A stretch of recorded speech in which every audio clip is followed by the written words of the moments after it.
4 വർഷം പ്രായ തെങ്ങാണ് പന്നി മറച്ചിട്ടിരിക്കുന്നത്. നമ്മൾ ഈ പറമ്പിലൂടെ നടന്നു നോക്കിയിരുന്നു.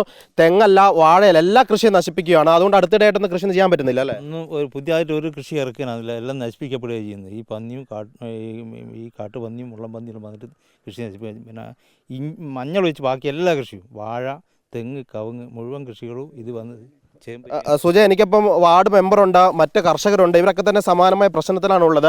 കർഷകർ മാത്രമല്ല, രാത്രിയിൽ ബൈക്കിൽ സഞ്ചരിക്കുന്നവരും അപകടത്തിൽ പെടുന്നുണ്ട്. നിങ്ങൾ സ്കൂട്ടറിലൊക്കെ പോകുമ്പോൾ പന്നിയുടെ മുന്നിൽ പെട്ടിട്ടുണ്ടോ? 2-3 പ്രാവശ്യം എൻ്റെ മുന്നിൽ വന്നിട്ടുണ്ട്. അപ്പോൾ അത്ഭുതകരമായി രക്ഷപ്പെട്ടാണ്. അപ്പോൾ ഇവിടെ അടുത്തെന്ന് പറഞ്ഞാൽ CKG ഗവൺമെൻറ് കോളേജുണ്ട്, പിന്നെ താലൂക്ക് ഹോസ്പിറ്റലുണ്ട്, പിന്നെ ആ സ്ഥലമൊക്കെ കാട് പിടിച്ച് കിടക്കുക. ഇതിനടുത്തൊക്കെ കാട് പിടിച്ച് കിടക്കുന്ന സ്ഥലങ്ങളാണ്. അതിൻ്റെ തൊട്ടടുത്തൊക്കെ കാട് പിടിച്ച് കിടക്കുന്ന സ്ഥലമാണ്. അപ്പോൾ ഇവിടെയൊക്കെ കോളേജിലെ ഗവൺമെൻറ് പിള്ളേരൊക്കെ ഇങ്ങോട്ടേക്ക് വരുന്നതാണ്. അപ്പോൾ എന്ന് വെച്ചാൽ ഈ മലയിലൊക്കെ ഈ പരിസര പ്രദേശങ്ങളൊക്കെ ആയിട്ടാണ് ഈ കാട്ടുപന്നി തമ്പടിച്ചിട്ടുള്ളത്. നിങ്ങളൊക്കെ ഇവിടെ ജനിച്ചു വളർന്ന ആളുകളാണല്ലോ. ഇതിൻ്റെ ശല്യം തുടങ്ങിയിട്ട് എത്ര കാലമായി? ഈ കാട്ടുപന്നീൻ്റെ 5 വർഷമായി. മുള്ളം പന്നീൻ്റെ നേരത്തെ ഉള്ളതാണ്. അത് പിന്നെ അത്ര രൂക്ഷമായിട്ടല്ല. ഈ കാട്ടുപന്നീന് 5 വർഷമായിട്ട് സ്ഥിരമായിട്ട് ഇത് തന്നെയാണ് ഇപ്പോൾ നടക്കുന്നത്. ഈ സർക്കാർ നൽകിയ ഉത്തരവ് പ്രകാരം പഞ്ചായത്ത് പ്രസിഡന്റിന് വെടിവെച്ച് കൊല്ലാനുള്ള അധികാരമുണ്ട്. അങ്ങനെ ഈ പഞ്ചായത്തിൽ ഒരു എംപാനൽ ഷൂട്ടർ മാത്രമേ ഉള്ളൂ.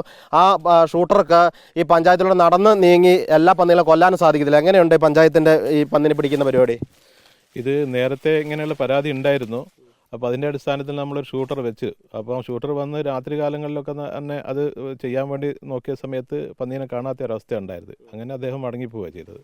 അപ്പോൾ ഇത് പഞ്ചായത്തിലേതെന്ന് പറഞ്ഞാൽ 5-ാം വാർഡിൽ മുണ്ടോട്ടിൽ ഇങ്ങനെയുള്ള സ്ഥലങ്ങളിലാണ് ഇത്രയും രൂക്ഷമായിട്ടുള്ളത്, പാറാട്ടുപാറ, മുണ്ടോട്ട് ഭാഗങ്ങളിൽ. അപ്പോൾ ഇത് പരിഹരിക്കാൻ ആവശ്യമായിട്ടുള്ള നടപടിക്രമങ്ങളാണ് ഇപ്പം വേണ്ടത്. എന്താവശ്യങ്ങളാണ് നിങ്ങൾ മുന്നോട്ട് വെക്കുന്നത്? നിലവിൽ വെടിവെക്കാനുള്ള അനുമതി മാത്രമേ ഉള്ളൂ. തോക്ക് ലൈസൻസ് ഉള്ള ഒരാൾ മാത്രമേ ഇവിടെ ഉള്ളൂ. അത്രയേ ഉള്ളൂ. കൂടുതൽ ആളുകൾക്ക് ഇതിന് പരിശീലനം കൊടുക്കുകയും ഈ വെടിവെക്കാനുള്ള അധികാരം കൊടുക്കുകയും വേണം. ആ അധികാരമാണ് ഇപ്പോൾ ഹൈക്കോടതിയിൽ ചോദിച്ചിരിക്കുന്നത്. പഞ്ചായത്ത് പ്രസിഡന്റ് കൊടുത്ത നിയമപ്രകാരമാണോ, അതിൻ്റെ സർക്കാരിൻ്റെ നയം എന്താണെന്നൊക്കെ ചോദിച്ചിട്ടുണ്ട് ഹൈക്കോടതി.